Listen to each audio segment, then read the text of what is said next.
Ok, pronto.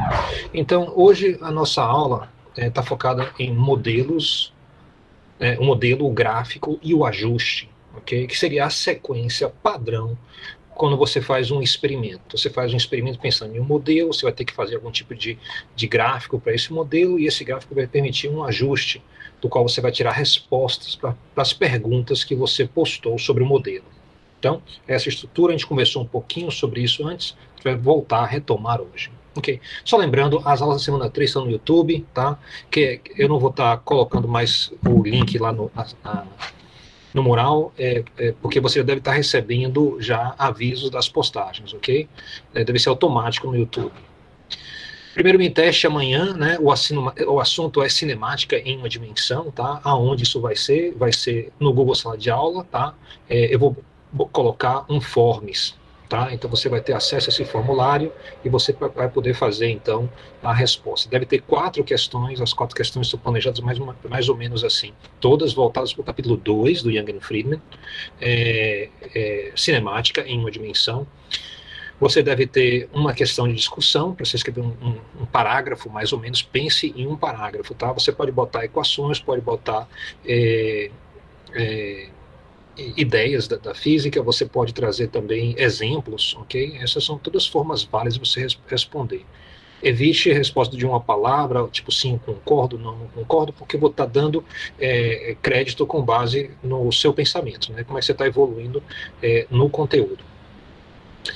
Vai ter também questões abertas para você pegar e fazer resolução, e tirar uma foto e postar para mim. Lembre que a gente acertou que amanhã vocês vão ter 20 minutos a mais, então em vez de terminar 9 horas, eu vou terminar 9h20. Eu peço que você olhe o tempo para não entregar atrasado, tá? Bem, isso fecha a questão do mini teste. E hoje a gente vai falar sobre a parte experimental. Eu lembro que a gente usa outro livro para a parte experimental. Então, o Young and Friedman não traz a parte de experimentos, de ajuste de curvas e coisa desse tipo. Então, para isso, para a teoria de incerteza, a teoria dos erros, eu uso esse Física Experimental Básica na universidade. Ele é um PDF, está disponível na internet. O autor já fez 2 edições, todas as 2 estão na internet. A mais nova está melhor. A mais antiga tem alguns erros, tem a biblioteca também da instituição, quando a gente tiver acesso à biblioteca, né? E aí você pode tirar um volume. Eu chamo ele de FEBU, né? Física Experimental Básica na Universidade, então FEBU 2018. Você pode encontrar isso em algum slide ou alguma coisa assim meu, tá? Especialmente lá, por exemplo, no plano de aula, FEBU 2018, você já sabe então que é esse livro aqui. Muito bem. Nosso itinerário para hoje, a gente volta para incertezas, a gente vai fazer uma aplicação que ficou faltando no final da última aula, ok? Então a gente viu uma certa ideia do que quando você faz várias medidas, você vai ter uma distribuição, essa distribuição vai ter um valor mais provável e vai ter uma incerteza associada. Então a gente deu lá como é que seriam as equações, mas eu queria destrinchar um exemplo com vocês. Em seguida, a gente vai retomar essa ideia de modelos, tá? E vamos falar sobre, dentro do modelo, você vai ter sempre que vão ser medidas diretamente e variáveis que vão ser calculadas, né? Então você vai ter medidas diretas e indiretas. As diretas são as que você pega do aparelho lá. As indiretas são as que você, através de alguma conta com as medidas diretas, você obtém. A gente vai falar sobre isso. Então, as medidas que você faz que são diretas, elas vão ter incertezas, como a gente já conversou sobre isso. E as medidas calculadas, claro, vão ter também um valor mais provável e vão ter uma incerteza associada. A pergunta é, como é que eu obtenho essa incerteza associada para uma medida que é calculada, okay, a partir de um modelo? Tá, então a gente vai responder isso. E parte dessa resposta vai envolver gráficos, tá? Isso só parte, tá? E esses gráficos são gráficos da área experimental, você vai ter então uma variável em um eixo, outra variável no outro, você vai ter uma relação entre as duas. Isso vai permitir você então aprimorar, na verdade, verificar o seu modelo. Verificando o seu modelo, você vai fazer o ajuste da curva que melhor se ajusta aos dados. Tá? Então, isso vai ser o que vai permitir você obter os parâmetros do modelo e também as incertezas associadas a esses parâmetros. Ok? Se alguém tiver alguma pergunta, pode me parar, tá?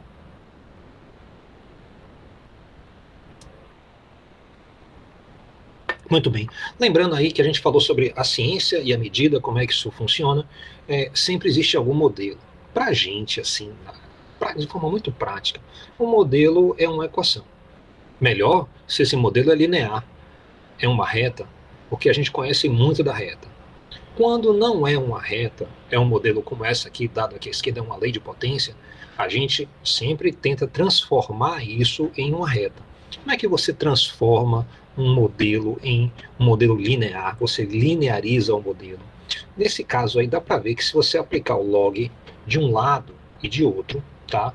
Você vai conseguir transformar essa equação que envolve uma potência para uma equação que é sem potência, seria uma equação, inclusive, linear. Ok? Então, é justamente dessa forma que você obtém um gráfico aqui à direita, ó, tá vendo? Você tem o modelo, você fez as medidas, fez uma tabela, aí você aplicou os logs aqui para você poder ter, então, um modelo linear no seu ajuste. Então, você descobre algumas coisas, que o N foi igual a 1 e o K igual a 4,35, ok? Então, você repete aqui o ciclo e você vai aprimorando aí a sua análise. A gente já viu isso antes, já discutiu. Então, só para deixar claro o que é um modelo para a gente. Geralmente uma equação de uma reta, preferivelmente. Tá aqui. Exemplo número 1. Incerteza tipo A. Então, no livro de vocês, lá no Fable, você vai ter dois tipos de incerteza. Uma, a gente já falou, que é a que está associada à escala, tá, da régua, à escala do multímetro, tá, à questão qual é a última casa de um multímetro digital ou de um cronômetro, ok? Como é que ela muda. Então a gente já falou sobre esse tipo de incerteza. A outra, que a gente falou no finalzinho da última aula, no Fable eles chamam de incerteza tipo A. Essa aqui a gente vai ter um carinho especial por ela. Bem, imagine aí que você faz medidas do tempo. Você está cronometrando aí. Um aluno faz 8 medidas do tempo de queda de um objeto. Então ele pegou um objeto, botou aqui em cima, soltou e tentou, na fé, apertar o cronômetro quando ele solta e apertar de novo quando a pedra cai no chão. Então ele marcou o tempo de queda de uma pedra. Claro que ele precisava de uma altura bastante grande para poder fazer esse experimento. Ele pegou lá, estava em cima de um prédio, por exemplo. Ele dava tempo dele ligar e desligar o cronômetro. Claro que quando você liga e desliga o cronômetro, tem um tempo de reação humano que vai ser para influenciar. Até o caminho da pedra não vai ser uma linha reta, vai depender do vento, se você está em cima de um prédio. Tem uma série de fatores aí que vão influenciar o resultado da medida. Ou seja, as 8 medidas não vão ser todas iguais. Ok? Então, o que ele tem no final, aqui são 8 medidas, estão aqui as 8 medidas que ele obteve. Tá? Observe que como a tabela foi criada, tá? À esquerda você tem aí o número, tá, da medida, e à direita você tem aí a variável, que é o tempo, e logo abaixo tá a unidade. Então não preciso ficar repetindo segundo em toda a coluna, já vale para a coluna toda. Note também que o tempo é dado com o mesmo número de casas decimais, né? Isso tem que ser bastante coerente. Ok? Então, essas são coisas que se espera de uma tabela quando você fizer o seu experimento. Bem, a gente falou na última aula que você pode obter um valor mais provável para a medida. Então, eu não sei qual é, na verdade, o tempo de queda de uma pedra, dado que eu tenho essas 8 medidas todas diferentes, né? Então, a ideia inicial é fazer uma média, tá? Mas você faz uma média, você faz a soma do x e divide pelo número de medidas, ok? E vai haver também uma incerteza padrão associada a essa medida. Como é que você obtém essa incerteza padrão? Está aqui, ó. A gente vai fazer essa conta, onde vai pegar cada medida e você vai subtrair o valor médio. Então vai ser a distância entre a medida e o valor médio elevado ao quadrado, tá? Para cada uma das medidas, você vai somar isso, e você vai, então, multiplicar por um fator de 1 sobre n vezes n mais 1. Esse aqui é um fator, tá, que depende muito do número de medidas que você tem. Quando você tem poucas medidas, isso é n vezes n mais menos 1. 8 medidas são poucas. Quando é que eu tenho muitas medidas? Quando você tem lá de 20 para cima. Aí pode ser um pouquinho diferente, pode ser, por exemplo, 1 sobre n ao quadrado. Ok? Isso é resultados, né, de análises que mostram que para poucas medidas essa forma se ajusta melhor aí ao resultado. Bem, a gente não está usando x aqui, a gente está usando tempo, então isso aqui parece meio estrangeiro. Primeira coisa que eu vou fazer é eu vou mudar de x para o tempo, tá? Para a gente ver então o que a gente está falando. Note que eu tenho aqui, ó, TI. Então, I é o índice da medida 1, 2, 3, 4, 5 até 8. Tá? Então, ele aparece aqui, o TI, e o I vai de 1 até N. N, nesse caso, vai ser 8. E eu tenho aqui, ó, T entre colchetes, vai ser o meu tempo, né? O meu melhor, ou seria o valor médio para as medidas, então o valor mais provável para o tempo. Embaixo, o mesmo foi feito.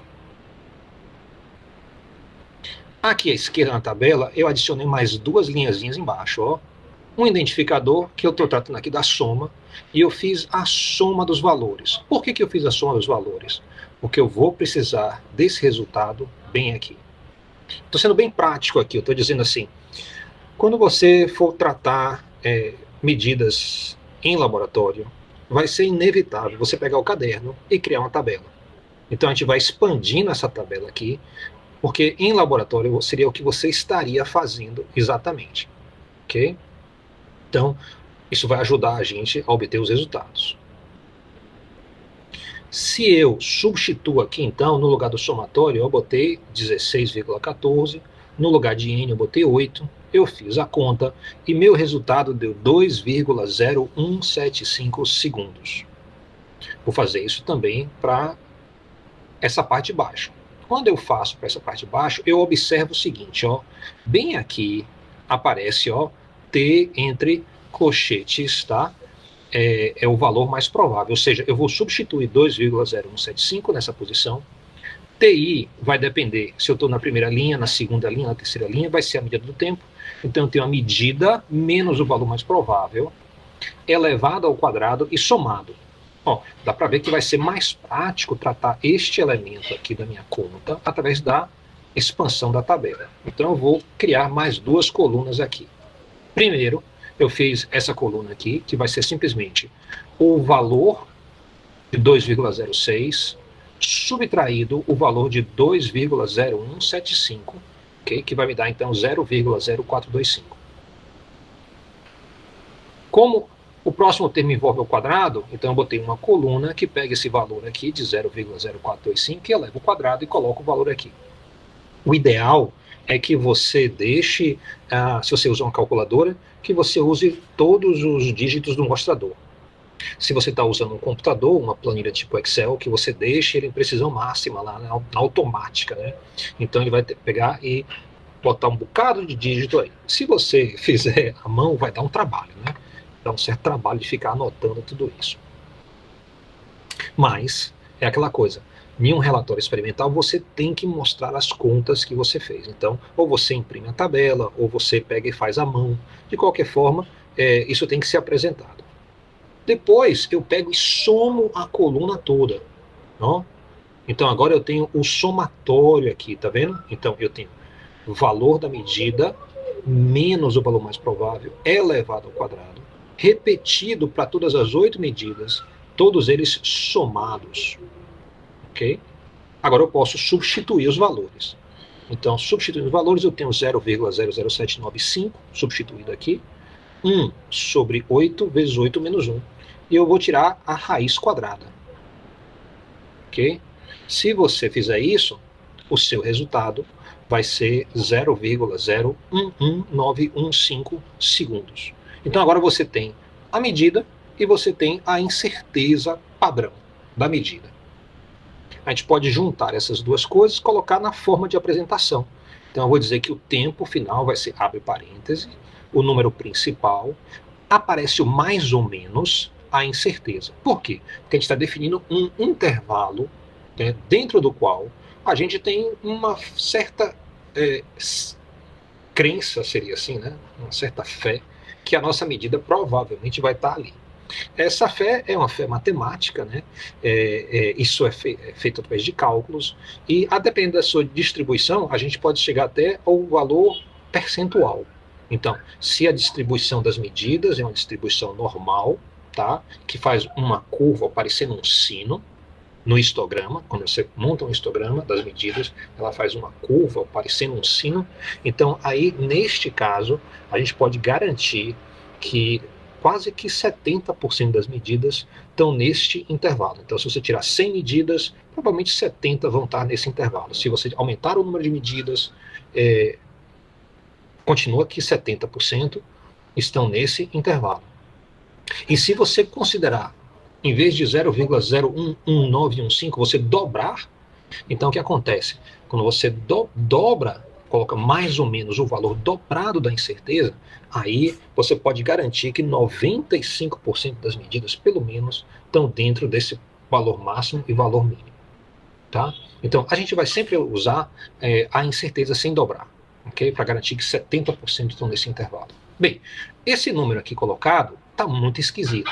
Se você publicar ou mostrar a uma outra pessoa, ele vai achar que número estranho. Eu não quero ver isso na página de alguma coisa, eu tenho que ler, porque é um número que tem muito detalhe, né? Alguns detalhes dele. O detalhe, a parte aqui da incerteza, mais ou menos 0,011915, note que você está dizendo, eu tenho incerteza, ok? Na primeira casa decimal, eu tenho incerteza na segunda casa decimal, na terceira, na quarta, na quinta, na sexta. O que acontece quando você tem certeza na segunda casa decimal? Na casa seguinte, a terceira casa, a sua incerteza deve ser tão grande já que você não tem mais nenhuma garantia de nenhuma informação relevante naquele dígito. Então, o comum é a gente transformar essa incerteza tal que ela tenha apenas um algarismo significativo. Okay? Isso vai impactar como eu apresento também aqui o número principal. Então, eu vou arredondar a incerteza tal que tenha apenas um algarismo significativo. E eu digo a vocês, nessa etapa, você deve ter alguma dúvida do que é algarismo significativo exatamente. Lembre que a gente falou sobre isso na última aula. A gente falou que algarismo significativo é quando você pega uma medida e expressa ela em notação científica. Você vai perceber que no número principal da notação científica, alguns dígitos vieram diretamente do instrumento. São esses que a gente chama algarismos significativos. Okay? Então, a incerteza vai guiar a gente quanto a quantos dígitos eu devo incluir na medida principal. Vamos ver isso. Eu preciso de um alg-sig aqui. Isso quer dizer o seguinte, eu tenho aqui o primeiro algarismo significativo é o 1 na segunda casa decimal. Eu olho para a direita e encontro outro 1. Eu vou fazer um arredondamento. 1 é menor do que 5, então eu vou arredondar para baixo. O que é arredondar para baixo? É truncar aqui, é tirar esse pedaço aqui todo. Então, eu vou ter incerteza de 0,01. 0,01 vai me dizer o seguinte, olha, eu tenho incerteza já na segunda casa decimal. Então, o número principal não pode, de jeito nenhum, ter mais do que duas casas decimais. Então, esse 1 vai impactar justamente aqui, este 1 na segunda casa decimal, que eu estou mostrando aqui na tela. Olhando para a direita, eu vejo um 7. Então, eu vou arredondar isso. O 7 é maior do que 5, então o 2,01 vai passar a ser 2,02. E aqui eu tenho a minha medida do tempo. Aí você pode dizer, poxa, mas essa não veio do cronômetro. Eu não sei se essa é a boa. Ok? Aí eu estou dizendo, olha, neste ponto aqui, quando eu consigo expressar a minha medida, depois de fazer um processo de média, depois de fazer uma análise da incerteza, tá? De considerar os algarismos significativos, ela é muito mais importante do que aquela tabela.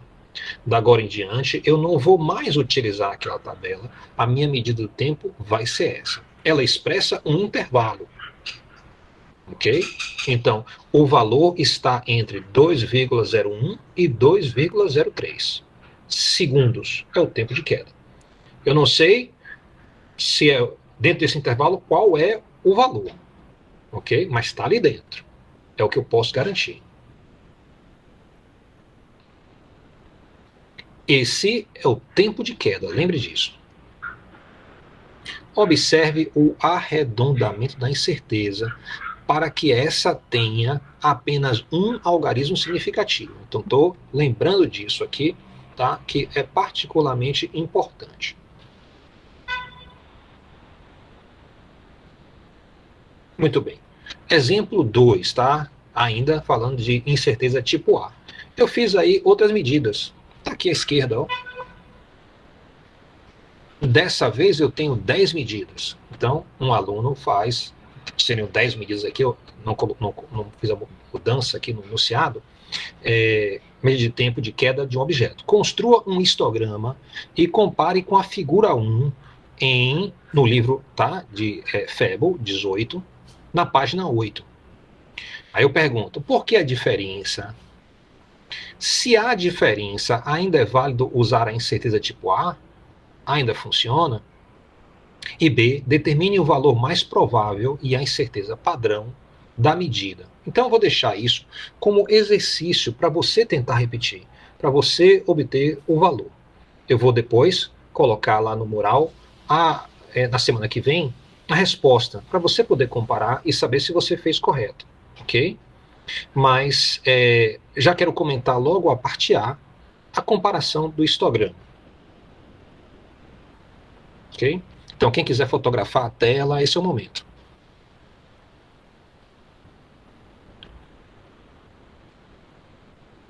Claro, isso não é material da avaliação de amanhã, viu? Para vocês ficarem tranquilos. Muito bem. Então, na página lá indicada do livro do experimental tem aqui, ó, os histogramas. O que é o histograma? Eu dividi aqui o eixo do tempo, tá? Em pequenos intervalos. E para cada um deles eu fui contando o número de medidas. Se você pegar aquelas medidas que estão na tabela, as 10 medidas, e tentar fazer esse procedimento de construir um histograma, e você vai encontrar para quem tem dificuldade com histograma, você deve ter visto isso, ou deve estar vendo, talvez, dentro da parte da estatística, lá na matemática, às vezes é Asli que dá, ou outro professor. E se você fizer o histograma, você vai ver que não fica assim exatamente. Vai ficar meio esquisitinho. Por que a diferença? Principalmente, alguém aventura aí uma resposta? Por que fica esquisito, não fica assim tão bonitinho?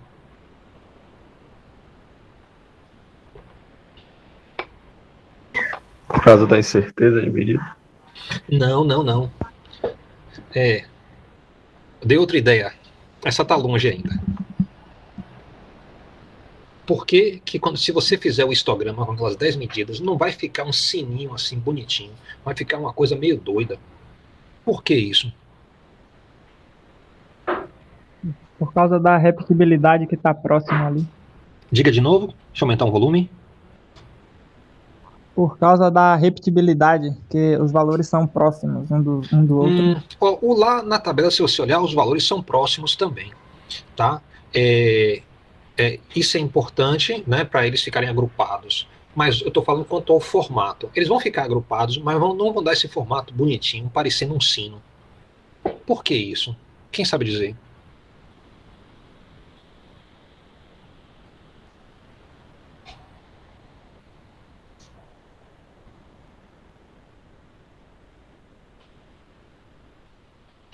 Vamos lá, minha gente, alguma sugestão?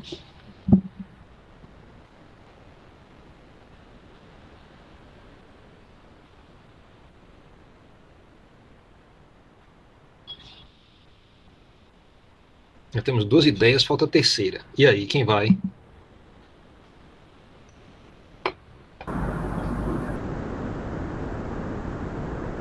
Será que é por causa da ordem dos eventos? Tipo, a primeira. Aquele exemplo que você citou sobre o garoto lançando a pedra por de cima de um prédio. Sim. Aí ele cronometrou 2 segundos. Na segunda tentativa, ele cronometrou 1,96. Na terceira, 2,5 e assim por diante. Veja o que você está falando. Ó. Se ele cronometrou 2 segundos, ele vai marcar aqui nessa coluna, ó, 2 segundos. Se ele cronometrou 1,96, ele vai marcar aqui nessa coluna. Então, se ele se ele cronometrou por volta de 2,04, ele vai marcar nessa coluna. E assim por diante. Então, ele vai ter marcações aqui. Se eu só tenho 10 medidas, aí eu vou ter uma marquinha aqui, vou ter 2 marquinhas aqui, talvez 3 aqui, mais 4 aqui, mais um aqui, mais um aqui. Vai ficar uma coisa esquisita, só com poucas marcas. Se você olhar bem esse histograma aqui, ele está dizendo o seguinte, ó, só para o valor de 2,02, ele fez, ó, 8 medidas. Então, ele fez 8 medidas que deram 2,02. E quantas deram 2,01? Ele vai dizer aqui, ó, quase 7, ó. Então, se você contar o total de medidas que ele fez, foram 100 medidas. Nós só fizemos 10 medidas, isso é muito pouco. Quando é muito pouco assim, as coisas são aleatórias, né? Lembre aí, ó, daquele programa do Luciano Huck, né, que tem aquela bola que cai e vai batendo para lá e para cá, direita, esquerda, direita, esquerda, direita, esquerda. Tá? Se você pegasse aquele programa, qual é o nome do programa? Alguém lembra? Quem quer ser milionário, né? Quem quer ser milionário é o das perguntas, né? Aquele das bolinhas. Tem o mesmo nome? Não, é diferente, mas eu não lembro. Igual, professor. É isso, olha para esse estrangeirismo, eu detesto isso. Por que não bota a parede, né? Meu Deus, que coisa chata isso. Podia botar o nome em nigeriano, né? Ia ficar, ou em árabe, lá em algum lugar. Ia ficar uma coisa esquisitinha. Por que em inglês, né? Bem, tá lá. A parede, né? Então a parede tem aquelas bolinhas que caem, vão caindo para lá e para cá. Para qualquer dia, você não sabe onde vai cair. Se vai cair aqui, ali ou acolá. Mas se você sempre lançasse a bolinha do meio e ficasse guardando ali embaixo as bolinhas, em vez de você tirar, você deixando elas acumular, e acumular, e só lançasse da parte central, ali embaixo, em cada uma daquelas, ali embaixo tem uns containers, né, uns recipientes ali que vão pegando as bolinhas. Se você olhasse aquelas bolinhas, se você lançasse mais de 100 bolinhas e que coubesse ali naqueles recipientes, elas iam ficar distribuídas assim, ó. Ia ser mais provável cair perto do meio, menos provável cair perto da ponta, porque você lançou a partir do meio. E ia fazer uma curva de sino, assim. Essa chama-se a curva normal. Ok, alguma pergunta aí?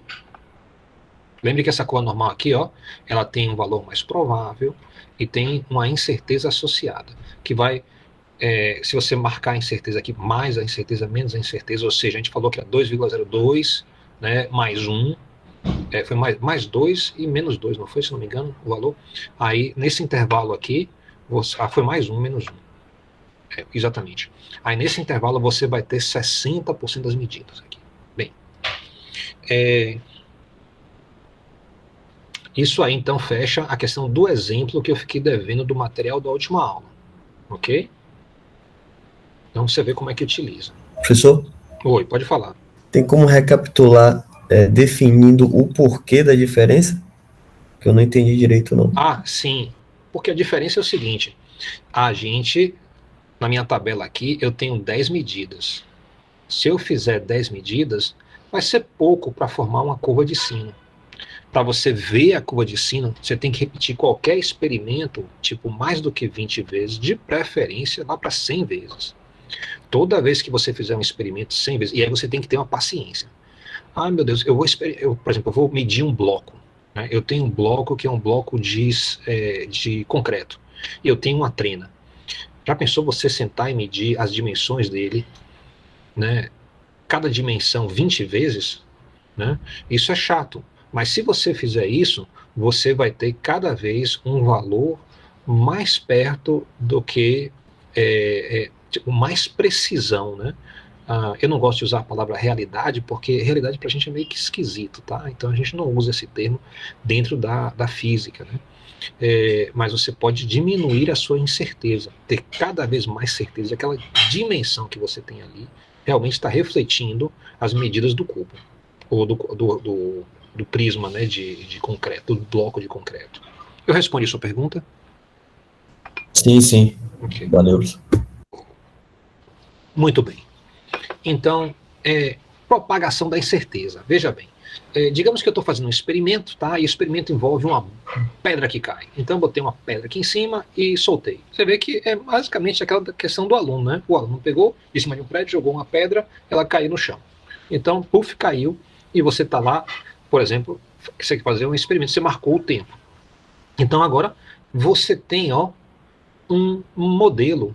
Tá? Qual é seu modelo experimental? A gente sabe da nossa teoria que V é igual a menos G vezes T. Tá? Já que tem o tempo de queda, sei que G é igual a 9,8 metros por segundo ao quadrado, qual a velocidade logo antes do impacto? Então, se o tempo que eu tenho é esse aqui, qual é a velocidade logo antes do impacto? Poxa, se fosse lá na teoria, era fácil. Era pegar o 2,02 e colocar aqui dentro e obter o resultado. Eu sei que G é 9,8. Ok? E como é que é feito aqui na parte experimental? Já que eu não tenho um número só, eu tenho um intervalo. Olha, você pega esse intervalo e coloca na equação. Vai ficar mais ou menos assim. Temos T com incerteza, substituindo, podemos determinar V também com incerteza. Então eu estou propagando a incerteza. Veja aí, as incertezas das medidas se propagam para as grandezas calculadas. Sempre vai ser assim. Esse primeiro exemplo é a situação mais simples. Eu tenho aí, substituindo aqui no lugar de T, 2,02 mais ou menos 0,01, vai dar aqui, vezes G, vai me dar a velocidade. G eu sei que é 9,8, tá? Então note que G é considerado exato nessa situação, pois é uma constante do modelo. Então, eu tenho aqui uma incerteza na medida. Eu não medi G. G, eu fui num livro lá e descobri que o valor de referência para o globo terrestre é 9,8 metros por segundo ao quadrado. Então, eu estou usando esse valor. Eu não sei se aqui, de fato, é esse valor. Eu sei que esse é o valor médio para a Terra. Eu estou considerando G aí como uma constante. Então, eu vou substituir por 9,8 metros por segundo ao quadrado.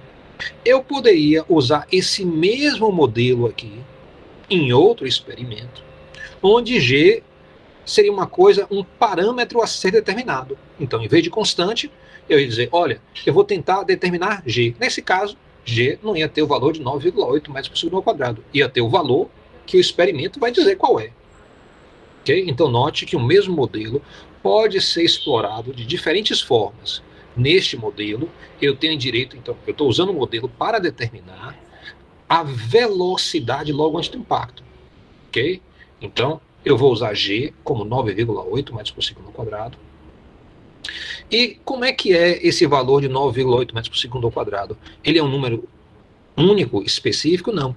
Acontece que a gente tem aí uma vida inteira de medidas da gravidade, uma vida o quê? Uma eternidade, né? Desde a época de Newton que se mede a gravidade nas coisas da Terra. 9,8 é o valor médio dessas medidas. Ok? Então, tem uma incerteza associada a 9,8? Tem. Mas assim, já foram feitas tantas e tantas e tantas medidas até hoje que a incerteza é muito pequena. Então, eu não vou colocar essa incerteza porque ela vai ser desprezível para o meu modelo. Mas todos os números que aparecem como os valores das constantes, né, que aparecem em tabelas, tipo a velocidade da luz, tá? O número de Avogadro, qualquer uma das constantes, né, a massa do elétron, a carga do elétron, todas essas constantes, elas têm o que a gente chama de barra de erro, né, intervalo, né, de incerteza, e esses são muito pequenos porque a gente gasta muito tempo e muito empenho com experimentos para ter precisão cada vez maior, ok? Em outro experimento, G pode ser a grandeza calculada. Nesse aqui, ele não é, ele é a grandeza que eu já tenho definida. Colocando aqui, fazendo a conta, então o que eu fiz? 9,8 vezes o valor principal, 9,8 vezes a incerteza. Deu esse resultado aqui, o mais ou menos, embora eu tinha um negativo aqui, o mais ou menos não vai ser invertido pelo negativo, né? Então, deixa eu... ele não vai aparecer. Então eu já posso tirar aqui, ó, porque ele não vai influenciar. Como é que eu falo isso aqui? Ele não vai influenciar. Deixa eu botar aqui diretamente. Aqui, veja. Esse negativo, tá? Ele está associado a 19,796. Ele não vai mudar o mais ou menos, porque mais vezes menos é menos e menos vezes menos é mais, continua mais ou menos, né? Então ele está sempre associado ao 19,796. No meu resultado aqui, então, vou escrever assim, ó, 19,8 mais ou menos 0,1. Então, o que eu fiz? Eu olhei esse número aqui, tá? Ele me diz o seguinte, olha, a incerteza, tá, vai estar associado à primeira casa decimal, né? Porque eu vou precisar fazer um arredondamento. Então, primeiro dígito aqui que não, 0 é o 9. O 8, ele é maior do que 5. Então, o 9 vira 10. Se virar 10, a minha incerteza já veio, ó, para a primeira casa decimal, bem aqui. Se eu tenho incerteza na primeira casa decimal, então, no valor principal, 796, 96 não faz sentido nenhum. Quem faz sentido é o 7. Então, eu vou arredondar. Olho para o 9 à direita, arredondo o 7 para 8. Então, eu tenho V vai ser igual a menos 19,8 mais ou menos 0,1 metro por segundo. Essa é o intervalo de velocidades onde um certo percentual grande das minhas medidas vai se encontrar. Ok? Alguma pergunta aí?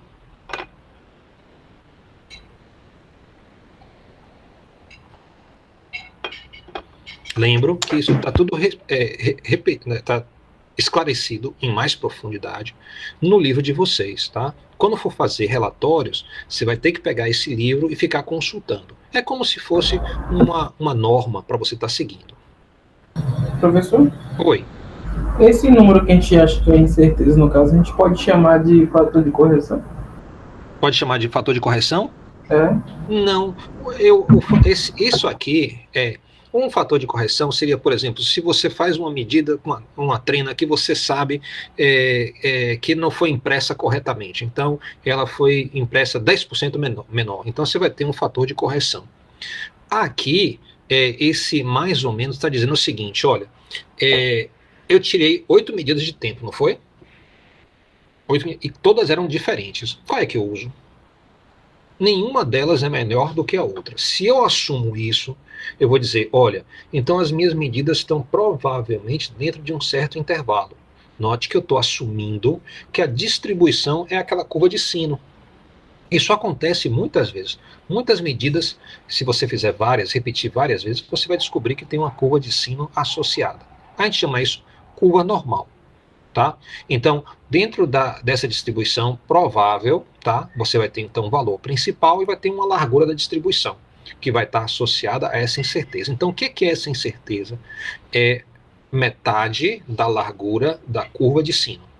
Isso cria uma faixa para os meus valores. Então, minha velocidade está entre 19,7 e 19,9. Essa é a forma correta de expressar medidas dentro da ciência. Alguém pode dizer, não, a medida é 19,8. Olha, isso, se você falar isso, você está dizendo que a medida é 19,80000000000 infinito. Então, esse tipo de precisão não existe dentro da ciência. Então, todas as medidas têm erro, então você é obrigado a expressar coisas em intervalos, e você nunca vai poder fugir disso. Ok. Então, e se você tiver um modelo que, em vez de ter somente uma medida, uma variável para medida, você tenha outras variáveis? Então, eu vou rapidamente colocar aqui como é apresentado isso no livro, como é que é apresentado isso oficialmente. Mas logo depois, a gente vai fazer um exemplo para poder aterrissar. Porque quando você vê expressões desse tipo, fica muito vago, né? Você não consegue dizer assim, ó, concretizei o aprendizado, entendi. Né?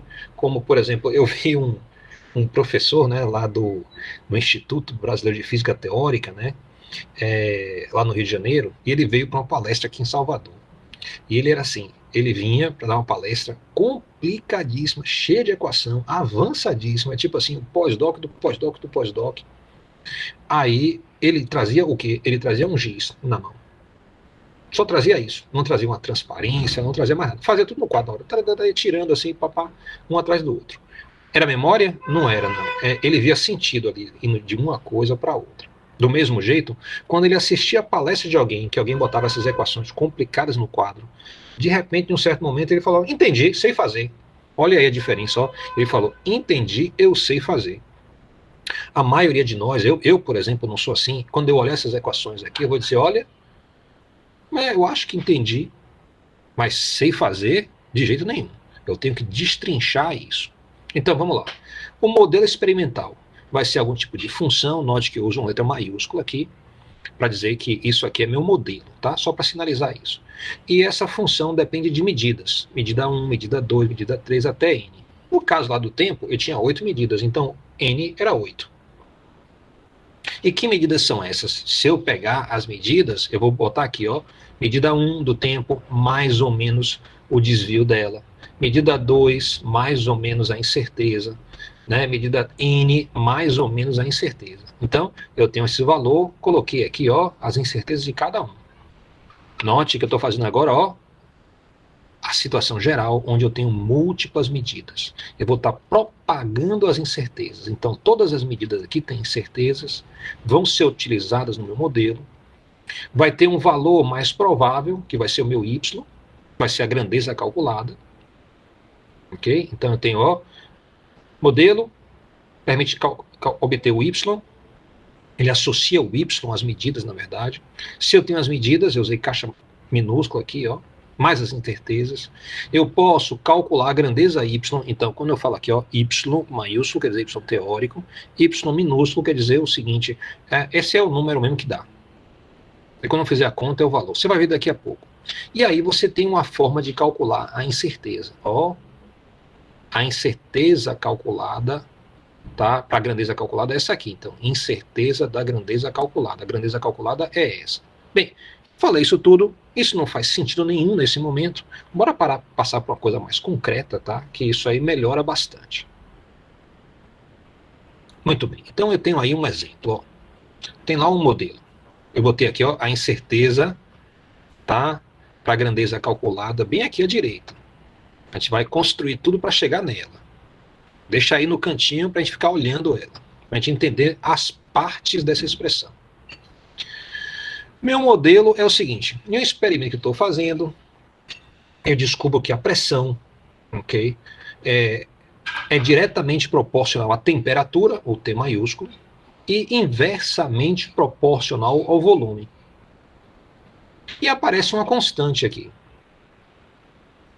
Quando eu faço minhas medidas aí da temperatura, eu fiz lá 8 medidas, por exemplo, aí eu fiz aquela análise, que a gente mostrou agora há pouco, eu descobri que a temperatura é igual a 70 mais ou menos 1 Kelvin.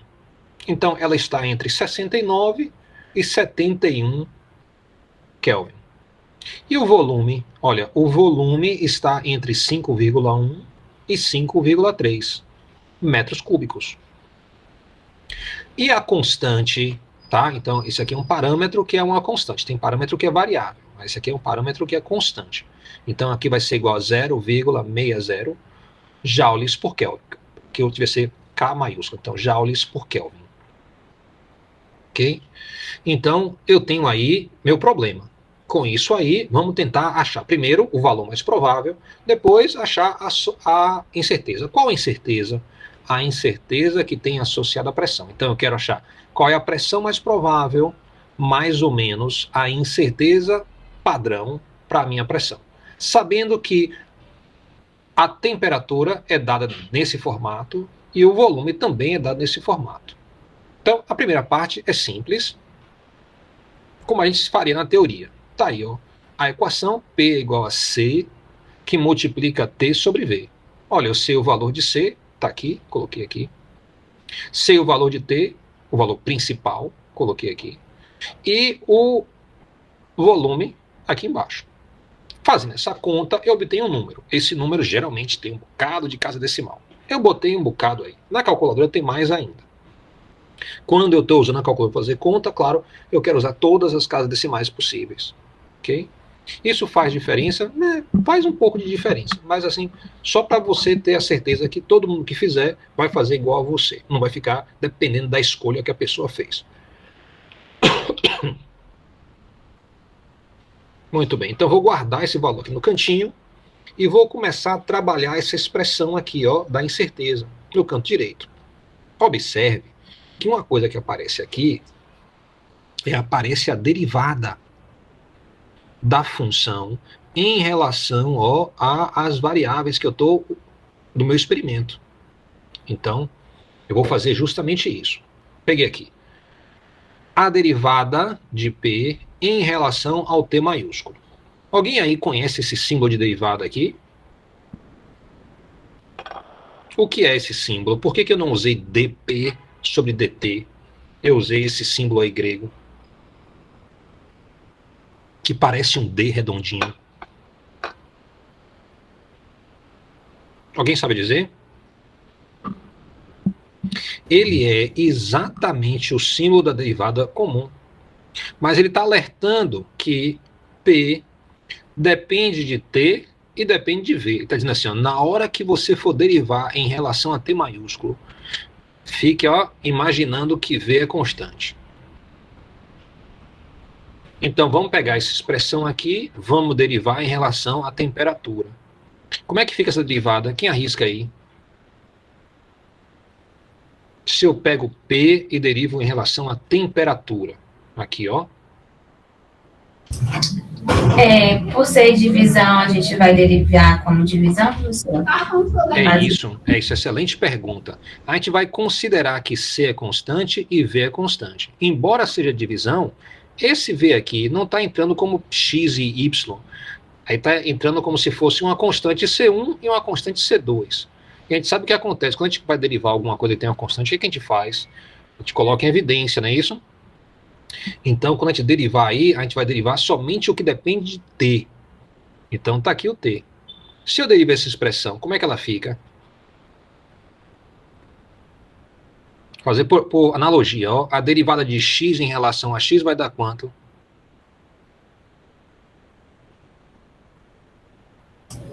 Vai dar 1, não? Isso. E a derivada de y em relação a y? 1 também. E a derivada de t em relação a t? T. Também. Tem que dar 1 também, exatamente, tem que dar 1. Então, a minha resposta aí vai ser C sobre V maiúsculo. Porque são duas constantes. As constantes ficam. Constante é C sobre V vezes 1, vai ser simplesmente C sobre V. Muito bem, agora vamos derivar a expressão P em relação a V. Vamos considerar T maiúsculo como uma constante. E aí, quem arrisca aí? Como é que fica a derivada?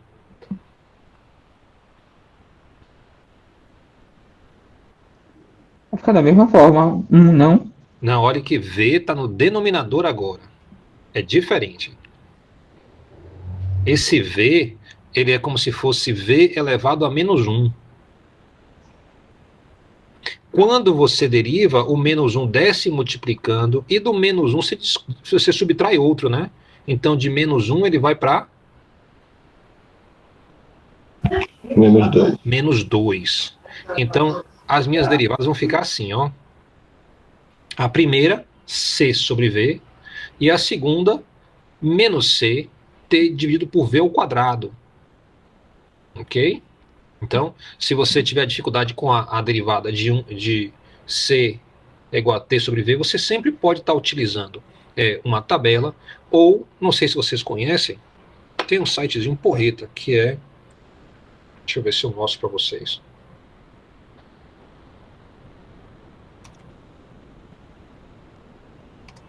Vocês conhecem esse site aqui?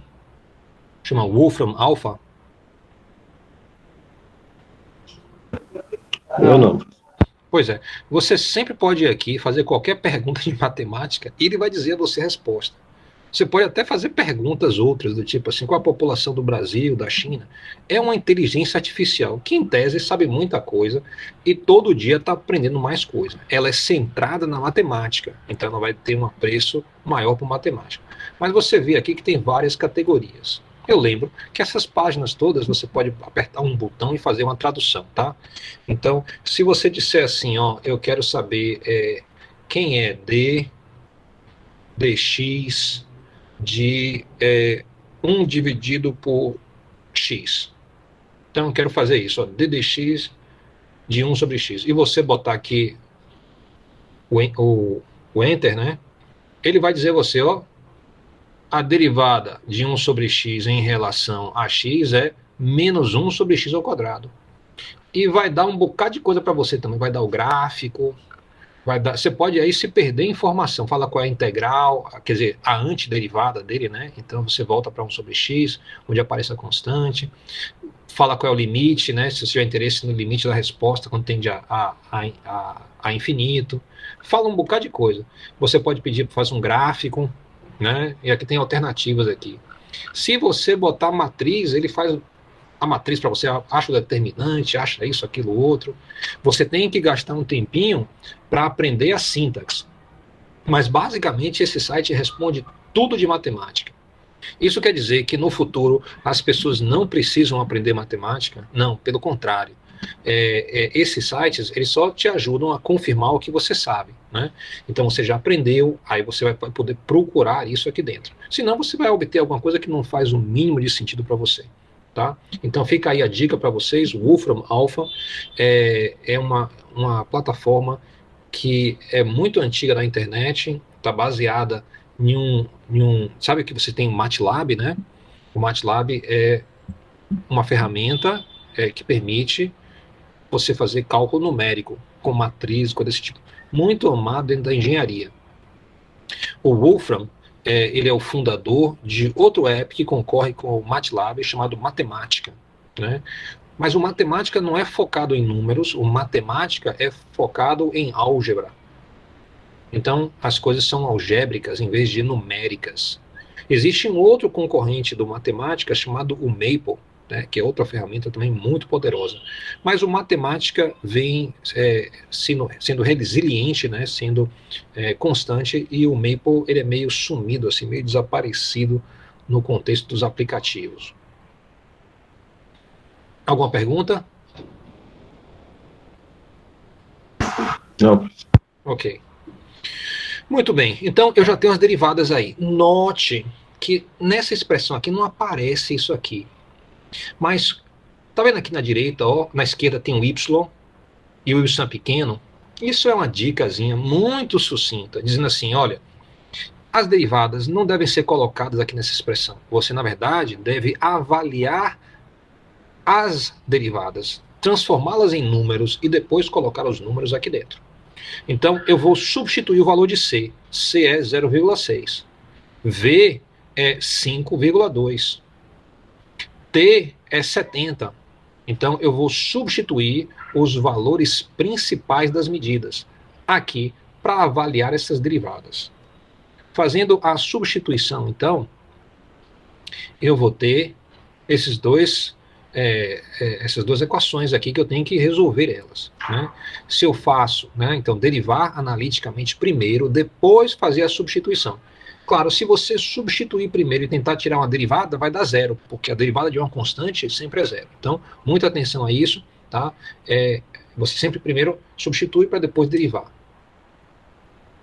Se eu faço a conta, eu vou ter esse resultado, 0,11 e menos 1,55, assim por diante. Tem vários dígitos aí. Agora, o que isso tem a ver com essa expressão? Eu vou precisar, que está dizendo, pegue a derivada, avalie no ponto e eleve ao quadrado. Então, depois eu faço o quê? Pegue os quadrados, multiplique pelas incertezas aqui, ó, de cada uma das medidas elevado ao quadrado. E depois some. Vamos fazer isso. Esse é o nosso itinerário. Então, ó, destrinchando essa equação, para o que a gente está fazendo, ela fica assim.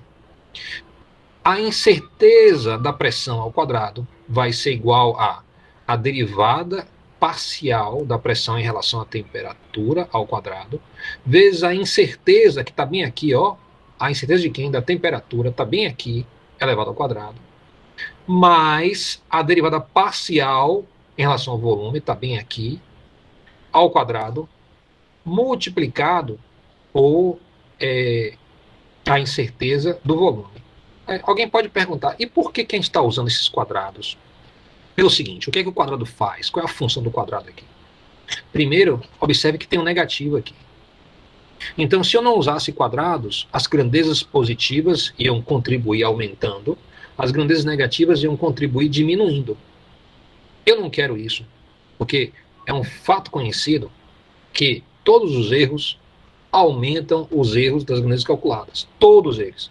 Então, sempre é assim. Quando você tem erro em uma medida, a situação a partir daí só piora, nunca vai melhorar, ok? Então, você sempre tem que ter contribuições positivas, senão você tem contribuição positiva, depois nem negativa, uma cancela a outra e a situação às vezes até melhora.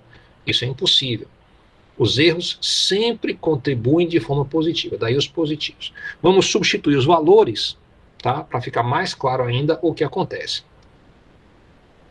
Aqui, ó,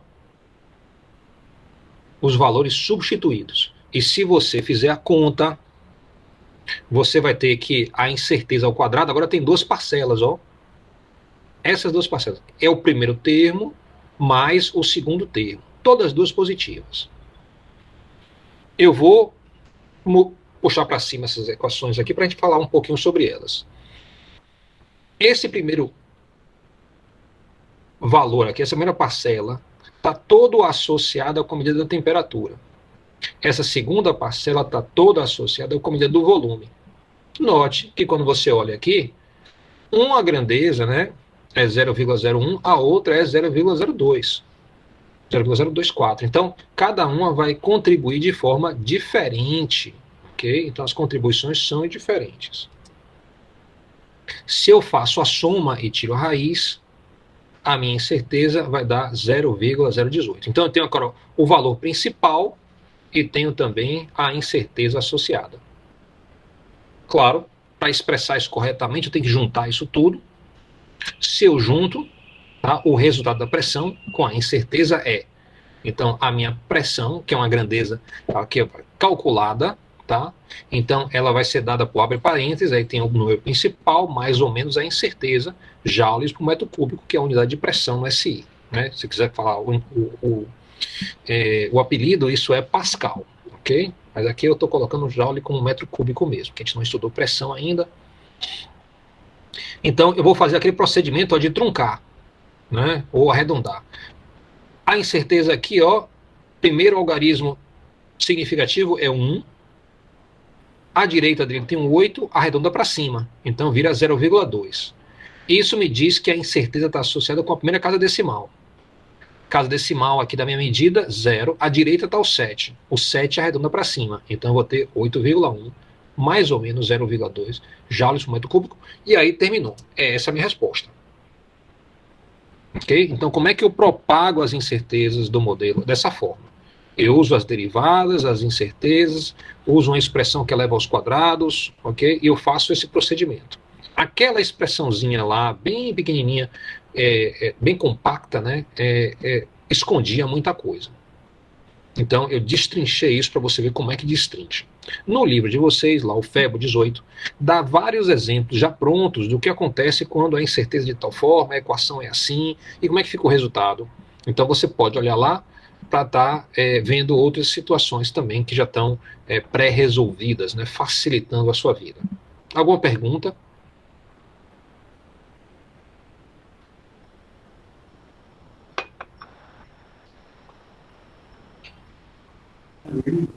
Tudo ok, professor. Tá. Veja, eu entendo, vocês estão acompanhando a aula. Lembre que isso aqui é o tipo da coisa que você só vai entender mesmo quando você fizer 2 ou 3 vezes. Ok? Então, a gente vai ter justamente 2 experimentos para a gente estar exercitando essas coisas, você vai apresentar no seu relatório. Ok? Então, quando eu pedir o relatório vai estar baseado né? Justamente nesse tipo de análise vai ter um roteiro lá para você fazer e responder algumas perguntas, e você vai fazer esse tipo de análise para o seu experimento e vai entregar os resultados, ok? Então, eu imagino que fazer um relatório implica em consultar o livro da prática. E essa aula também, né? Ok. Outro experimento. Então a gente falou que a gente podia usar esse modelo de outra forma, a determinar G. Aí você pergunta, eu já sei G, G é 9,8, todo mundo sabe, desde criancinha. Às vezes a gente arredonda para 10 para a conta ficar mais fácil. Não, não é bem assim. G tem um valor em cada ponto do globo. E saibam, G muda de dia para dia. Então, se eu determinar a gravidade aqui onde eu estou, no meu apartamento, hoje, e fizer isso ano que vem, os valores vão dar diferente. Vão dar diferente por quê? Porque tem erro experimental. Não é só isso, não. Tem modificações no formato da Terra, né, que vão mudando o G na superfície. Então a Terra vai deformando, se movimentando, né, porque ela não é uma esfera sólida. Isso quer dizer, então, que cada ponto da superfície vai mudando de posição. Então, o valor da gravidade vai mudando com o tempo. Ok? Especialmente quando tem um terremoto, então aí tem um impacto global. Claro que isso é estudado, é controlado, e valores de correções são entregues, né, pelas principais sociedades de geofísica mundiais. Então, tem valores, tem lugares na cidade, na Bahia, no globo, em qualquer lugar que você for. Por exemplo, na UFBA, se você for andar na UFBA, tem um lugar lá, tem um entroncamento que tem no chão, enfincado lá, um pedacinho de metal, é um disco metálico assim em cima, ele tem algum tipo de pino embaixo que prende ele no chão, e ali é um ponto de referência, ou seja, aquele valor, o pessoal periodicamente vai lá e mede a gravidade naquele local e reporta para a rede mundial que dá conta aí do valor da gravidade. E aí tem um modelo que é atualizado, né? E esse modelo então serve como referência para todos no globo. Então, em síntese, se eu quiser o G no meu laboratório, eu posso medir ele. Então eu quero fazer isso. Está aí minha expressão, quero fazer o valor, descobrir qual é o valor de G. Esse é o meu modelo. Como é que eu faço isso? Bem, podemos determinar o valor de G. Como é que a gente vai fazer? Eu vou fazer o experimento. Eu comprei lá, o nosso experimentador aí comprou um revólver daquele da polícia, né, que permite determinar a velocidade de um objeto. Então a ideia dele é a pedra lá em cima, ele vai apontar essa maquininha e vai programar essa maquininha para tirar o valor da velocidade a cada segundo. Como essa pedra está lá em cima, né, num prédio, ele vai ter alguns segundos antes da pedra bater no chão. Então ele vai ter várias medidas, né? Então a ideia dele, do experimentador, é essa. Ok?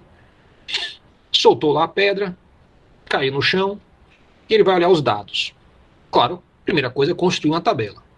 Então a tabela tem duas colunas, a primeira é do tempo, a cada segundo, ele mediu, esse prédio é muito alto, e aqui é a velocidade, né?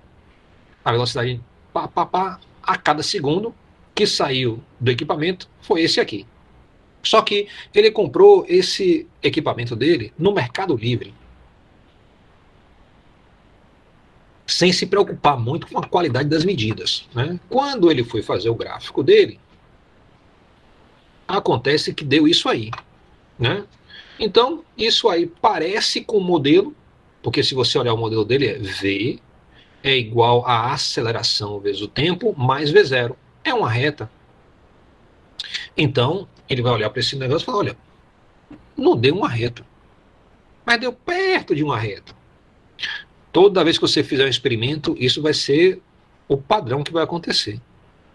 Claro que algumas vezes você tem um instrumento que tem uma precisão muito mais alta do que você precisa, então não vai aparecer essa situação. Ela vai ficar camuflada, porque o gráfico não tem resolução suficiente para mostrar. Mas se tivesse, ele ia mostrar também esse padrão. Isso quer dizer o quê? Tá? O que é que isso quer dizer? Alguém tem alguma sugestão aí? Como é que, desses pontos, desse gráfico, eu vou tirar o valor da gravidade? Se fosse na teoria, como é que eu fazia?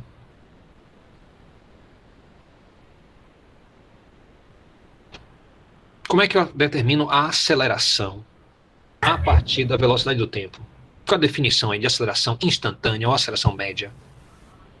Delta V por delta T. Exatamente, eu pegava um V final, um T inicial, um V final, um V inicial, um T final, um T inicial, fazia diferença, dividia um pelo outro, tinha um número. Mas se eu fosse fazer isso, eu tenho aqui 7 medidas. Se eu for combinar 2 a 2, eu vou passar um tempão fazendo conta, e mesmo assim eu vou ter um bocado de valor da gravidade, todos diferentes, e nenhum vai representar uma medida principal ou que eu tenha mais confiança nela. Então, o que se faz? A gente vai tentar ajustar o modelo, colocar uma reta. Então, vamos mostrar primeiro o que acontece quando você escolhe 2 pontinhos. Então, você vai botar uma reta aqui, tá aí a minha reta, tá? É como se fosse aquela reta tangente que eu posso movimentar para lá e para cá. Então, eu vou movimentar ela para que ela mostre aí o que está acontecendo. Então, eu peguei aí 2 medidas, peguei essa e a de cá, tracei uma reta através dela. Pense nessa reta como se fosse uma réguazinha que eu posso movimentar para lá e para cá. Muito bem, eu botei aí. Quando eu boto nessa posição,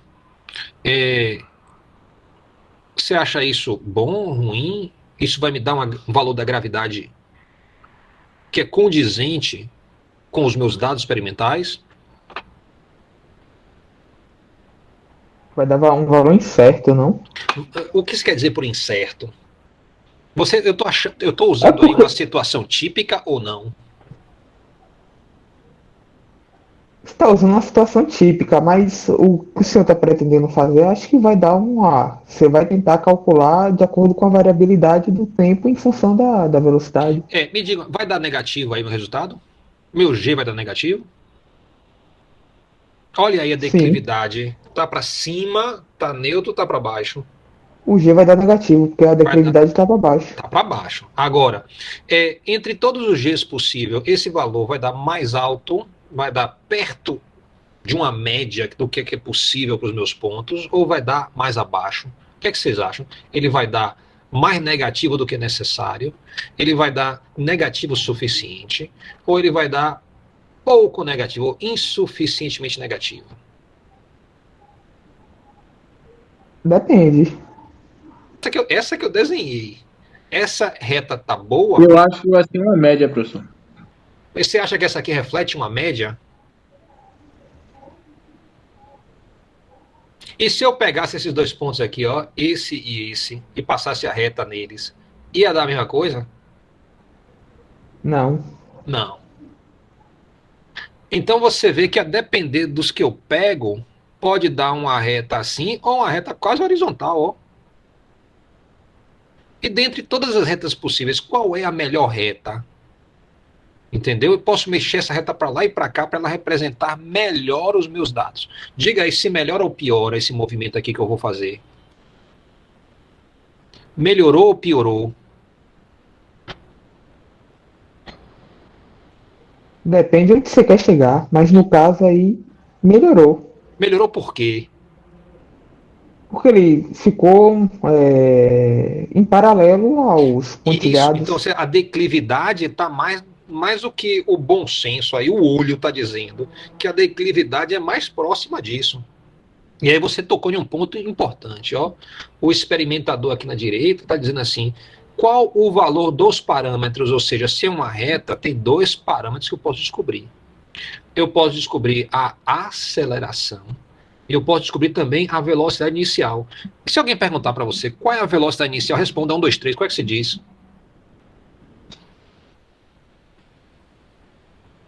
Um, dois, três. A velocidade inicial é 0. Não, olhe bem. Olha a tabela. É menos que 0, na verdade. Olhe bem, olha a tabela. Em T igual a 0, qual a velocidade?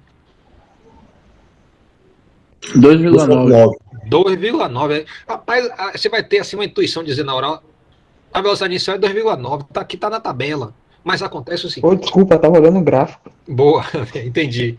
Aqui, a tabela está dizendo a você em T igual a 0, a velocidade era 2,9. Mas você está dizendo, perceba o seguinte, essas medidas têm erros.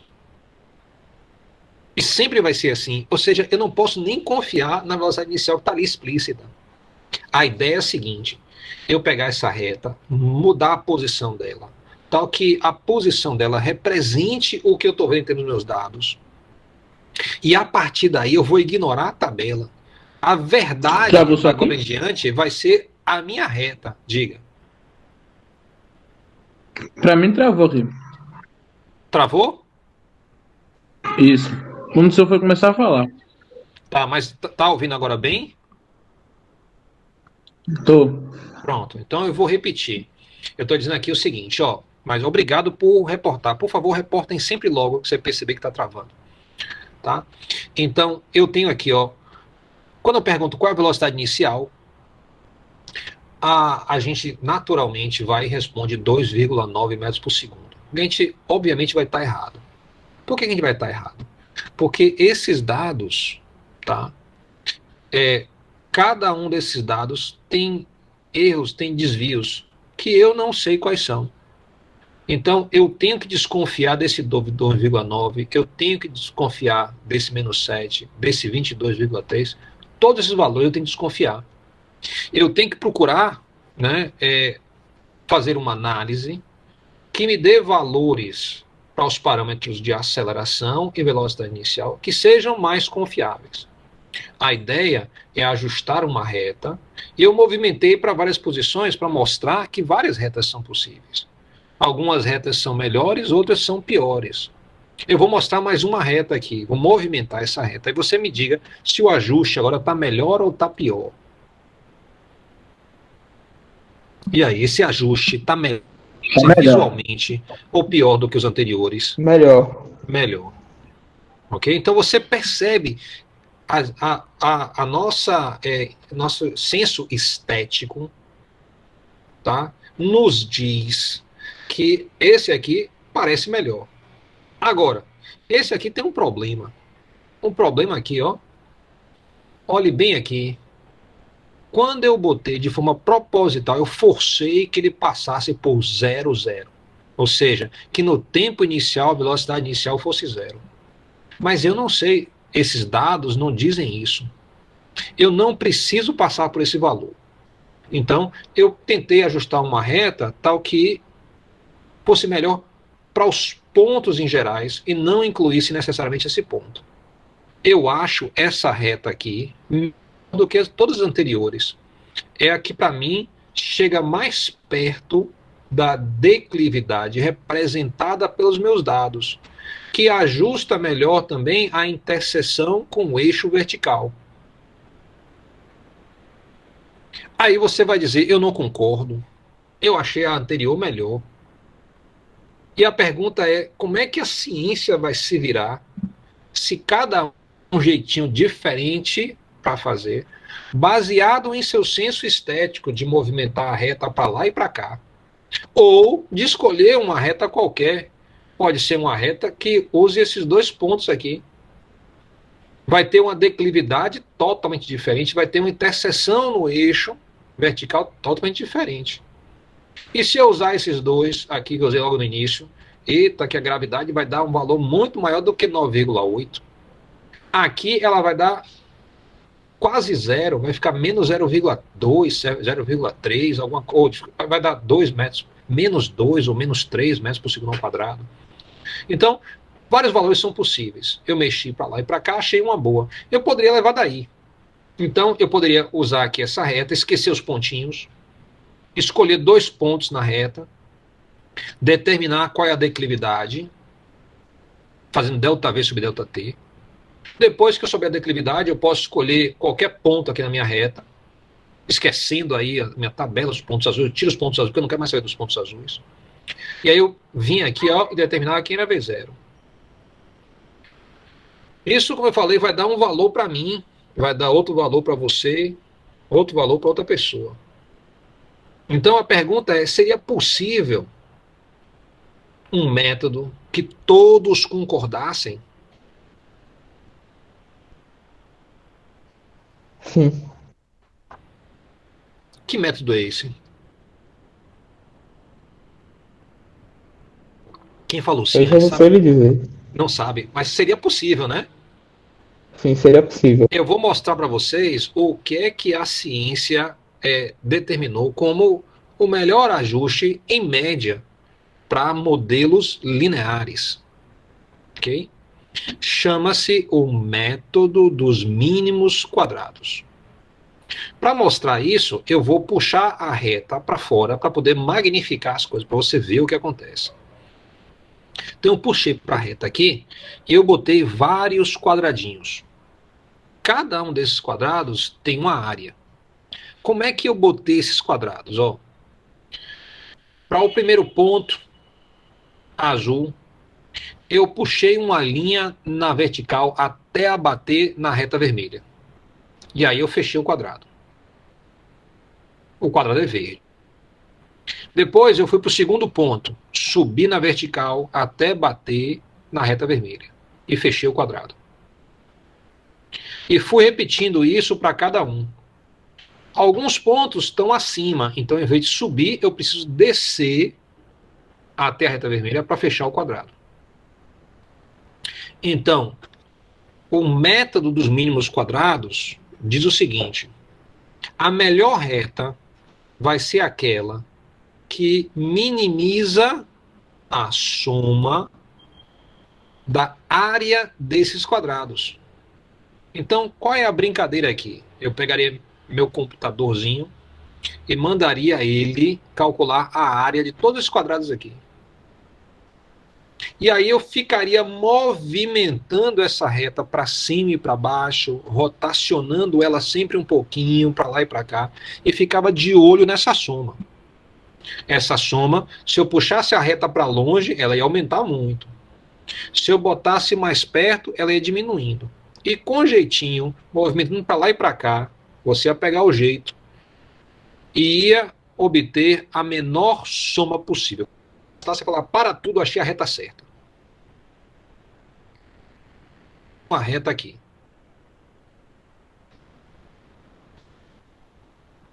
Aí, qualquer um que quisesse repetir isso, poderia fazer, e ia obter exatamente a reta que você... Ou seja, a gente está prezando aqui a repetibilidade. Esse método é chamado do método dos mínimos quadrados.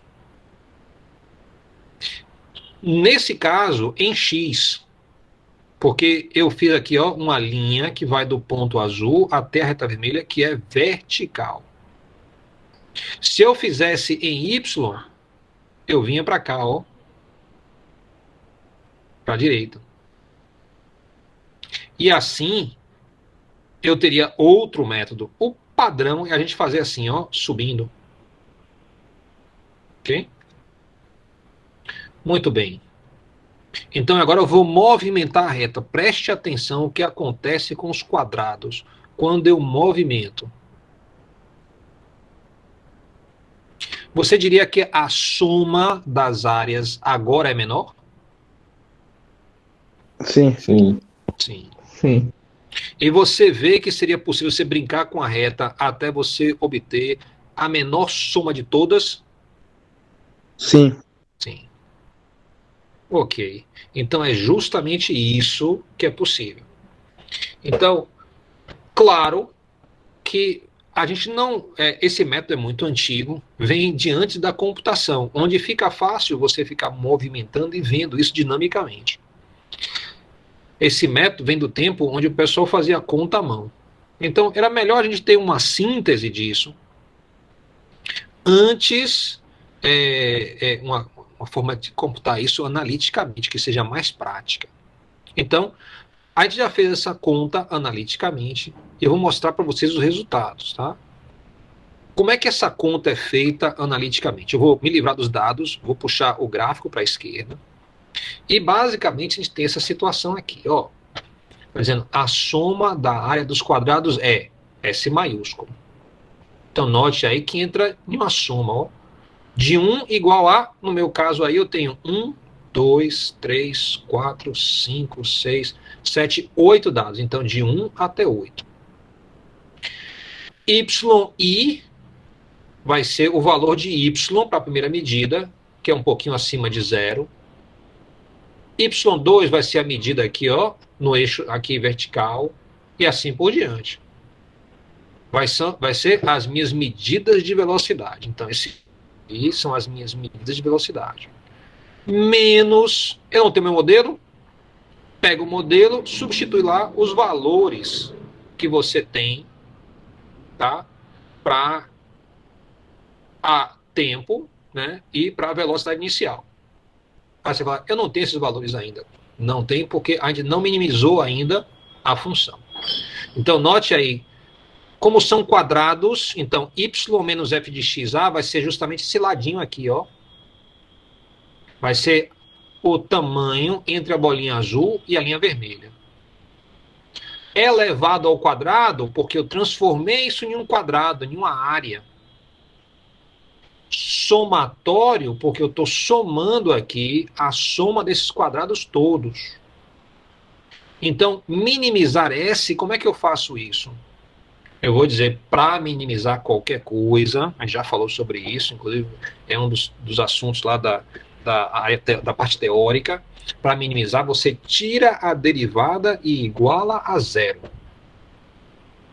Então, para essa expressão aqui, eu vou tirar uma derivada em relação o parâmetro 1, A1, o parâmetro A2, até o último parâmetro. No nosso caso fica mais simples, porque eu tenho uma reta, e uma reta só tem 2 parâmetros. Vai ser a declividade mais a interseção com o eixo. Então, A1 vai ser simplesmente a declividade, e A2 vai ser justamente a interseção aqui com o eixo. Comparando lá com o meu modelo, esse A, tá certo? É o que a gente está imaginando que vai dar menos, por volta de menos 9,8, vai ser nossa gravidade, porque é a declividade. E esse B vai dar nossa velocidade inicial, né? Qual é a velocidade inicial para o meu modelo? Então, se eu fizer isso, esse programa, eu não vou fazer aqui agora, pegar essa expressão e sair fazendo essas derivadas, tá? Substituindo, claro, ó, o y igual a x mais b, vai no lugar da função aqui, ó. Então você bota yi, vai ser igual a axi mais b. E aí eu vou tirar a derivada em relação ao a, e depois eu vou tirar a derivada em relação ao b. Vou igualar ao 0, vou ter um sistema de equações que eu vou resolver. Se eu fizer tudo isso certinho, eu vou obter essas equações aqui. Isso aqui vem direto do livro de vocês, tá? Eu não tive tempo ainda de verificar essas equações. Eu vou depois verificar essas equações também, porque estão certinhas. Eu não confio no livro. Você não deve confiar em livro para essas coisas. Você deve sempre verificar pessoalmente, mas dá o seguinte, ó. A minha aceleração da gravidade vai ser determinada por essa expressão aqui. Note que ela fica um pouco complicada. Claro que a gente vai ter que destrinchar ela do mesmo jeito que a gente fez aquele outro exemplo no início. Como é que você destrincha? Você começa a perceber o que as coisas estão dizendo. Então, o que está dizendo aqui? Lembre que eu tenho 2 medidas, né? Eu tenho medida de tempo no eixo vertical e eu tenho medida de velocidade. Então, minha tabela tem 2 colunas. Então, nesse primeiro termo aqui, está dizendo, ó, n é igual a 8. Eu tenho 8 medidas. Faça o somatório do produto de cada medida do tempo pela sua velocidade. Então, para a primeira medida, pega o tempo e multiplica pela velocidade. Para a segunda medida, pega o tempo e multiplica pela velocidade. Para a terceira, então você está percebendo que vai ser bom você expandir a tabela, né? Então você faz a tabela tinha coluna de tempo, tem a coluna de velocidade, faz uma terceira coluna de tempo multiplicada por velocidade. Aí pega o quê? Soma essa coluna toda. Vai ser o valor que você vai botar aqui. Menos a soma de todos os tempos. Você tem 8 tempos, pega e soma todos. Coloca esse valor bem aqui, multiplicando pela soma das velocidades. Dividido por 8 vezes a soma do quadrado dos tempos. Então, pega o tempo, eleva o quadrado e soma eles todos. Bota o valor aqui. Menos, ó, a soma dos tempos elevada ao quadrado. Então, olha a diferença. Aqui é a soma dos quadrados do tempo. Aqui eu tenho a soma do tempo elevada ao quadrado. Então, é assim que eu obtenho o valor de A. Mas eu tenho que lembrar o seguinte. A é menos G. Então, se eu quiser o valor de G, eu tenho que mudar o sinal de A. Se fosse outra expressão, eu teria que ter cuidado também. Estou falando de se fosse outro modelo, né? Outro experimento. Eu teria que ter cuidado ao fazer o ajuste. Isso aqui é o método dos mínimos quadrados linear. E se eu quiser o valor da velocidade inicial, eu vou pegar aqui todas as velocidades somadas, substituir aqui, menos o valor de A, que eu já obtive aqui, boto para cá, multiplicado pela soma dos tempos, dividido por 8. Aí eu vou ter A, que vai ser a gravidade, e B, que vai me dar a velocidade inicial. Aí você pergunta, ótimo, agora eu tenho esses valores exatamente.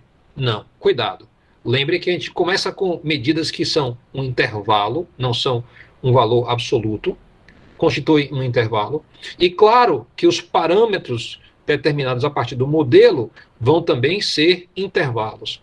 E como é que eu vou saber como é que são os intervalos? Aí você tem a expressão aqui da direita. Como é que vai ficar o intervalo para a determinação da gravidade? Aqui eu tenho, a incerteza associado ao A, que é a minha gravidade sinal. Então, aqui eu vou fazer, aquela soma, que a gente fez, a soma dos quadrados, a soma desses quadradinhos verdes, vai estar aqui, dividido por n menos 2, multiplicado pela raiz da soma dos tempos ao quadrado, dividido por 8, vezes a soma do tempo ao quadrado, menos o quadrado da soma dos tempos. E aqui, na última situação, qual vai ser a incerteza associada à velocidade inicial? Eu pego aquela minha soma, divido por, em vez de 8, por 6. A mesma coisa acontece aqui, 8 menos 2 vai dar 6, aqui vai dar 6 também. Vezes a raiz de 8, vezes a soma dos ao quadrado, menos o quadrado da soma. O que você percebe é que tem várias coisas que se repetem aqui, que se você calcular isso em uma tabela, você vai poder aproveitar. Então, se eu calcular, por exemplo, a soma dos quadrados do tempo, ele é utilizado aqui, mas também é utilizado aqui e aqui. Então, para não ficar repetindo, eu vou fazer uma tabela onde já prevê tudo que eu tenho que calcular, faço lá os produtos, faço lá as somas de cada coluna, e eu vou ter esses valores. Aí é só substituir, fica fácil de utilizar. Alguém tem alguma pergunta? Professor, esse gráfico foi de um abandono de uma pedra de uma posição, não foi? Foi, tipo um experimento. Foi, meu experimento. E a gente saiu com aquele revólverzinho determinando a velocidade. Aí a gente fez uma tabela de velocidade e tempo, né, tempo e velocidade. Depois a gente fez um gráfico. Nesse gráfico a gente está ajustando o nosso modelo. Sim, pergunte. Se a gente pensar em um lançamento para cima, no momento que o sentido, que a velocidade for 0, a aceleração vai ser igual à gravidade, né? Isso, menos G. Então, nesse caso, a gente não precisa fazer essa conta para obter a gravidade? Excelente pergunta. Você está me perguntando o seguinte: os meus métodos que eu uso na teoria, eu não posso fazer logo isso, não? Acontece que os métodos da teoria assumem que não existem incertezas nos números dados. Então, quando eu tenho um enunciado lá, dentro do Young and Friedman, ou do Halliday, ou qualquer outro livro, até no ensino médio, ali está se dizendo, olha, a pedra subiu até 30 metros. Está dizendo assim, foi 30 exato. Perfeito, 30 zeros, 30 com infinitos zeros. Mas foi 30 de um jeito que nunca se viu na humanidade. Acontece que isso não é a realidade. se você for tentar fazer, então, lembra que o pessoal fala assim, tem uma diferença entre teoria e prática? Lembra que o pessoal fala isso? Teoria é uma coisa, prática é outra? Ah, na prática é outra coisa. O que o pessoal está dizendo não é assim que, na teoria, a teoria diz que se eu jogar uma pedra para cima, ela sobe e depois desce. Ah, na prática é outra coisa, ela sobe e só sobe. Aí isso não faz sentido, né? Senão você ia ter que chamar alguém para, olha, a gente tem que resolver isso, porque não pode a teoria estar dizendo que uma pedra só sobe, enquanto a teoria fala que a pedra sobe e desce. A gente tem que resolver. Um dos dois tem que estar certo. Então, não está dizendo isso que as coisas são loucas, que a teoria é de um jeito, a prática é outra. Está dizendo o seguinte: quando a gente faz a teoria, a gente tira o problema da medida, a gente isola isso. A teoria trabalha com números perfeitos. Mas qualquer conclusão que a teoria chegue, do tipo assim, por exemplo, olha, de acordo com nossos cálculos, um buraco negro deve parecer com essa foto aqui, essa imagem. Aí você, sim, será que parece mesmo? Vamos bora procurar um buraco negro aí, tirar uma foto e ver se parece, bate com isso. Aí você vai tirar a foto do buraco negro. Aí acontece que não tem nenhum buraco negro aqui perto para você tirar a foto. Aí você tira uma foto de um buraco negro lá na casa dos infernos. E aí você vai olhar essa imagem, pô, vai que as duas parecem. Aí você abre a imagem, tá um borrão lá. Porque é tão longe que fica tudo turvo, tudo fora de foco. Você não tem resolução bastante para ver os detalhes. Aí você, e agora, como é que eu sei que tá certo ou tá errado? Será que a teoria que diz que a foto deve parecer assim, e a foto do satélite deu a de cá, será que não bate as coisas? Não bate, não. Você olha as duas, estão totalmente diferentes. Então você fala, poxa, será que a teoria está errada? Será que deveria ser uma coisa borrada? Aí você fala, não, olha, meu experimento tem limitações. O meu telescópio, quando eu imagino assim, quando eu pego aqui o telescópio na Terra e boto ele aqui em condições controladas, eu já vejo que um objeto que está a uma certa distância, ele tem já uma deformação minimazinha. Poxa, se eu sabendo que essa deformação minimazinha existe, se eu for para uma distância muito maior, essa deformação minimazinha passa a ser uma deformação significativa. Então, essa imagem que eu estou vendo é toda deformada. Então, eu não consigo dizer que as duas batem. Ah, mas eu sei como é que o telescópio funciona. Vamos criar um modelo. Bora corrigir essa imagem aí e ver se bate com a imagem teórica. Aí o pessoal lasca um bocado de conta. É conta que não acaba mais. Como isso foi feito de fato, foi mais de 10 grupos mundiais fazendo conta para fazer as correções todas que podiam ser feitas devido ao telescópio, à atmosfera, a presença da atmosfera, né, para você tirar a foto, e assim por diante. Muitas computações feitas. Na verdade, foi mais complexo do que isso, porque a imagem que foi formada não foi nem a partir de telescópio óptico, né? Eles tiveram que fazer a leitura de vários telescópios ao mesmo tempo, simultaneamente, e formaram, tinha tanto HD cheio de dados, que eles precisaram chamar um navio para transportar esses HDs, para levar para o lugar de análise. Levou anos o pessoal colocando lá só para tirar os dados do HD, dos HDs. Então, HD é o disco rígido do computador, sabe? Então, a gente tem disco rígido hoje de 2 GB, tem até maiores, né? Eles tinham um navio inteiro dos maiores HDs possíveis, né? Para poder obter os dados, para fazer toda a computação, para tirar os efeitos todos, para tirar a imagem mais provável. Então, a imagem mais provável tirada, depois teve uma reunião, onde todo mundo comparou as imagens que eles conseguiram a partir. Então, cada um tinha métodos diferentes, juntaram todos em uma sala e disseram, agora comparem. Isso foi feito sob sigilo. Tem um documentário na Netflix que explica todos esses passos. Depois eu vou colocar o nome lá no mural para quem quiser assistir, de toda a epopeia, né, toda a façanha de conseguir fazer isso. Às vezes, foi tanta conta que algumas pessoas falaram, rapaz, eu teria dúvida se essas contas realmente dão uma coisa que deveria ser mais real ou se não é uma coisa fictícia. Aí o que acontece? Foram mais de 10 grupos fazendo contas para depois comparar e ver se tinha convergência nas diferentes análises. E teve convergência. Foi aí que o pessoal teve uma certa segurança para dizer, olha, de fato a fotografia que a gente tirou está confirmando a teoria confirma a parte experimental. Claro que não é tudo exatamente igual, mas é tão parecido que a gente pode dizer que o que a gente está fotografando é de fato um buraco negro. Aí foi que saiu a notícia, né? Saiu a notícia e logo depois a publicação em uma revista a ser, na verdade, é uma revista revisada por outros cientistas, ou seja, você submete o artigo, outros cientistas olham e falam se aquilo está bom, está ruim, se é adequado ou não é. Então, um grupo de cientistas vai olhar aquilo e vai dizer, não, a gente concorda que tudo que você fez parece que está bom.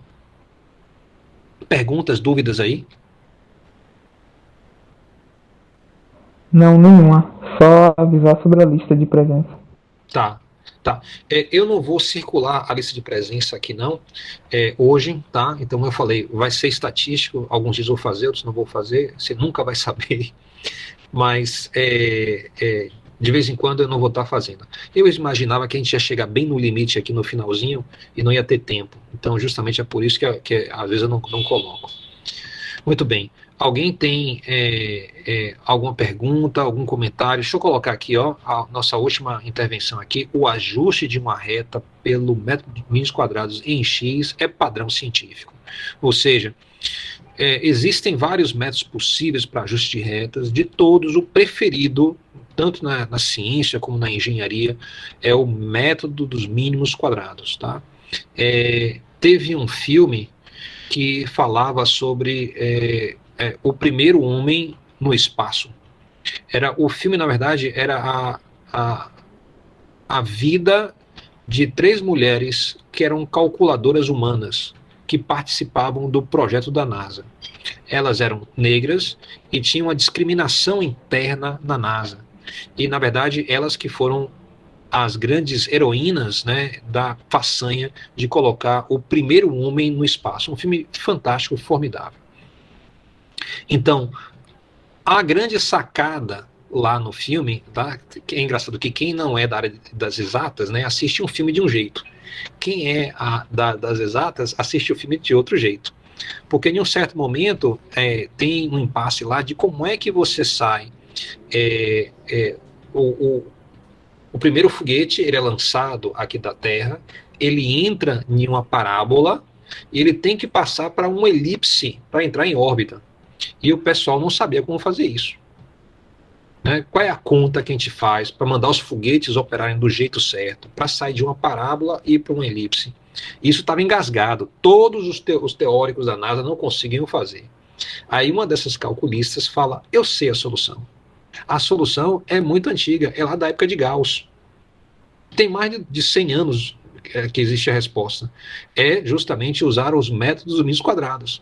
Então ela vai nos livros lá e aplica isso e dá certo, e aí que o primeiro astronauta americano consegue ir para o espaço. Claro que o primeiro astronauta foi o Yuri Gagarin, ele foi da União Soviética, né, que atualmente é conhecida como a Rússia, né, então foram os primeiros no espaço. Esse aqui foi um filme para colocar o primeiro americano no espaço. Né. Então também tem um filme na Netflix sobre o voo também, que é fantástico, que vocês poderem assistir. Para quem é das exatas, vai achar maravilhoso.